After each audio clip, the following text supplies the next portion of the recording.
Now, how do you cope with your spouse receiving calls, majorly from females, is driving on the road? The only people he gives lifts most of the times are females. How would you marry trust, where if someone comes to tell you that I saw your husband hugging or holding the hands of another female, how would you marry trust? Praise the Lord. Hallelujah.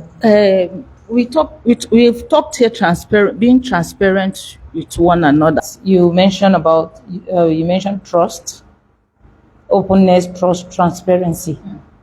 If your spouse is someone, if there's communication in your marriage, whatever happened outside, when you get back, you discuss with you. Hallelujah.